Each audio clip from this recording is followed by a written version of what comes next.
Hey everyone, welcome back to Zen Go. I'm Vincent. Today I want to talk to you about a pretty wild story that involves time travel, human evolution, and the bizarre experience of a Swiss schoolteacher. Honestly, when I first heard this story, my immediate reaction was, did this guy just drop acid or something? But the deeper you dig into it, you'll find there's actually some stuff worth thinking about. Our main character is named Paul Dinah, which sounds very European, right? This guy was born in Switzerland in 1889, lived for 35 years, and then died. Sounds like your average Joe Nobody. But here's the thing. This complete unknown became the talk of Europe after his death, all because of a diary. You know that feeling? It's like suddenly discovering that the guy who sells you hot dogs on the corner is actually some kind of hidden master. Dinah's life trajectory was pretty tragic. To be honest, he was a language teacher, teaching German and Austrian. Talk about a niche combination. Picture this. In early 1900 small-town Switzerland, how far could a language teacher really go? Basically the kind of job where your existence is roughly equivalent to zero. But fate, man, sometimes it just loves to pull some major stunts on the most unremarkable people. The worst part is this guy had a total soap opera love story. He had this childhood sweetheart named Anna, and they'd been dating since their student days. You know, that pure first love kind of thing. They were planning to get married, but Anna's dad thought Dinah was too poor and insisted she marry some rich guy instead. Does this plot sound familiar? Yeah, it's that classic wrong side of the tracks storyline. That could probably still make a decent primetime drama today. The tragedy is that Anna eventually caved and married the rich guy. But this girl wasn't happy after the marriage. Her health kept declining, and she eventually died during pregnancy, both mother and child. When Dinah heard this news, he completely fell apart. From that point on, he was like a different person. His health started going downhill, constantly getting sick. In today's terms, this is textbook psychological trauma manifesting as physical symptoms. Alright, here's where it gets interesting. In 1917, Dinah contracted this weird disease called Encephalitis Lethargica. This disease sounds straight out of science fiction. Patients fall into deep sleep, and many never wake up again. This thing was pandemic in Europe at the time, with a death rate that was absolutely terrifying. Basically, getting it was like receiving a death sentence. Dinah's first infection put him in a coma for 14 days, and he miraculously woke up. Doctors said he'd never get it a second time. Guess what happened? In 1921, this guy got hit again, and this time it was worse. He slept for an entire year. Doctors said there was no hope, started preparing for his funeral. But during that year of sleep, according to his later account, something completely beyond rational explanation happened. Dinah claimed he wasn't actually unconscious, but that his consciousness was transported to the year 3906 AD. Sounds like some cheap sci-fi novel setup, right? But this guy described it in such detail that you start thinking either he really experienced something or he's a genius screenwriter. He said when he woke up, he found himself lying in a completely unfamiliar place with two doctors in strange clothing standing nearby. The most shocking part was when he looked in a mirror and discovered the person staring back wasn't him at all, but some young stranger. Does this setup sound familiar? Yeah, It's like those transmigration plots in fantasy novels, where souls get swapped. Even weirder, these future people told him it was now 3906 AD, and his consciousness had crossed over into the body of a physicist named Andrew Northam. This Andrew had died from a car accident, brain injury, and then Dinah's consciousness just took over the body. Sounds ridiculous, right? But if you know anything about quantum physics theories, especially hypotheses about consciousness and multidimensional space, this kind of thing isn't theoretically impossible. After Dinah adjusted to the situation, he started exploring this future world, and what he saw, in his own words, was indescribably beautiful. Towering transparent buildings, cars flying through the sky, and all kinds of advanced technology he couldn't begin to understand. Remember, this is a 1920s person describing the future when TV wasn't even widespread yet, let alone flying cars. Here's the most fascinating part of the whole story. Dinah's description of human society in 3906 AD is basically an idealist's ultimate fantasy. First off, these future humans are no longer our kind of Homo sapiens. They'd evolved into a new species called Occidentals of the heart. Sounds mystical, but essentially it means they developed a sixth sense ability beyond the five senses. To put it in modern terms, they could directly connect to some kind of cosmic database and access information we can't perceive.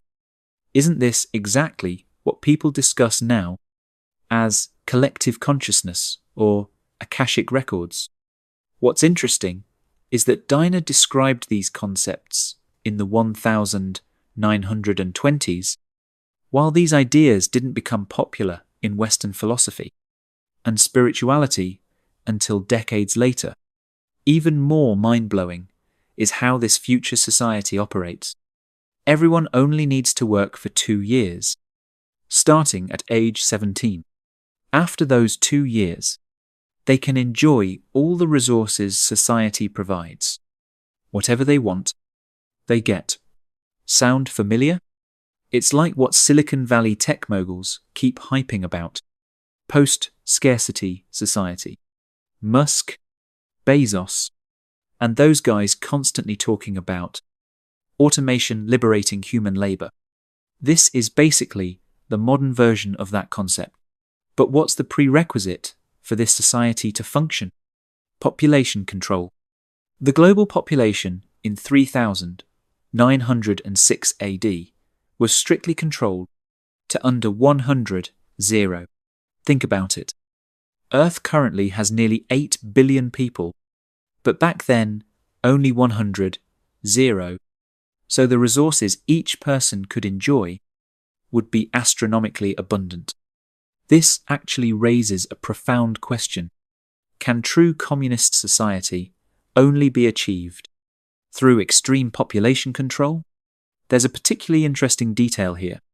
Dinah said these future people don't need laws because their moral level is so high. They don't need external constraints.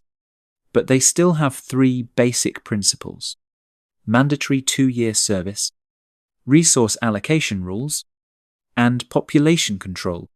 Doesn't this suggest that even in a morally perfect society, you still need some basic social contracts to maintain order? Now, let's talk about the most chilling part of this prophecy, the description of future history.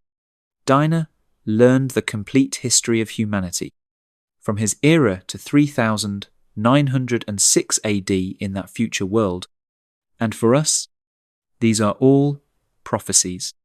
He predicted humans would begin Mars colonization in 2150, and after 50 years of construction, large-scale migration would officially start in 2204. Sound familiar?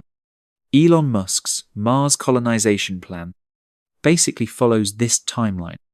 But the prophecy's ending is tragic. In 2265, Mars experiences a major disaster, and all 20 million colonists die. Meanwhile, Earth also suffers severe famine. This prediction actually reveals a very realistic problem. Mars colonization will depend on Earth's resource supply for a long time.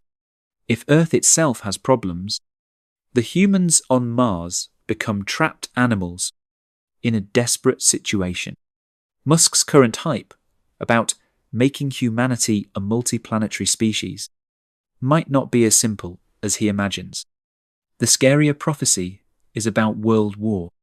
Dinah predicted a globally destructive war would break out in 2309, with the main battlefield in Europe using some kind of lethal weapon.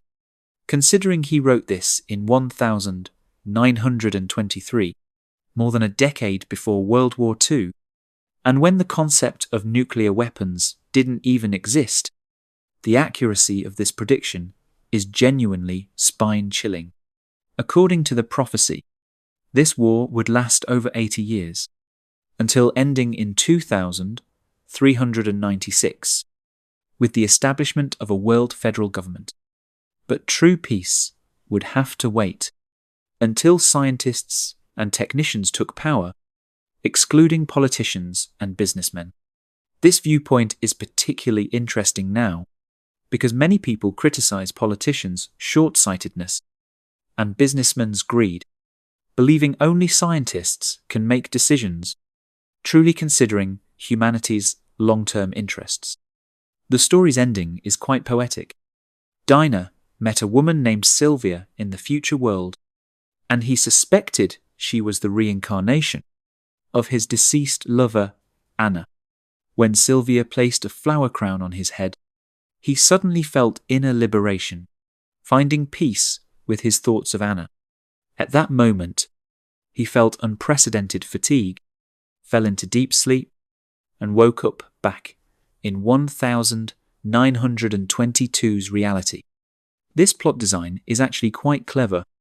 It suggests that maybe we can travel to the future, precisely because we have unfinished wishes in reality. When those wishes are fulfilled or resolved, we return to our own time. Isn't this just another expression of the karma and cause and effect concepts found in many religious pride and philosophical traditions? Now here's the question. Is this story real or fake? From a scientific perspective, time travel is currently just theoretical speculation. But you can't deny that many of Dinah's descriptions have amazing foresight. His descriptions of iPad-style learning devices, artificial intelligence, and holographic projection technology were complete science fiction concepts in the 1920s, but they're all reality now. More importantly, this story raises some questions worth deep thought. Will humanity's future really develop toward highly automated, population-controlled, spiritually evolved directions?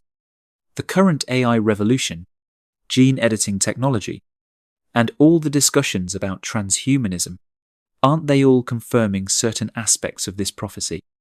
Of course, we can't ignore the possibility that this story is just an elaborately crafted science fiction novel. After all, a well-educated language teacher who experienced massive psychological trauma could completely have created such a complex and self-consistent fantasy world. But even if it's fictional, this story's value shouldn't be underestimated because it reflects humanity's deep thinking and expectations about the future. Alright, that's our story for today. Honestly, whether this prophecy is real or fake, it gives us a great opportunity to think about humanity's future. Maybe we really need to re-examine the path we're currently on and where exactly it's taking us. If you found today's content interesting, don't forget to hit that like button and subscribe to our channel. I'm Vincent, and I'll see you next time.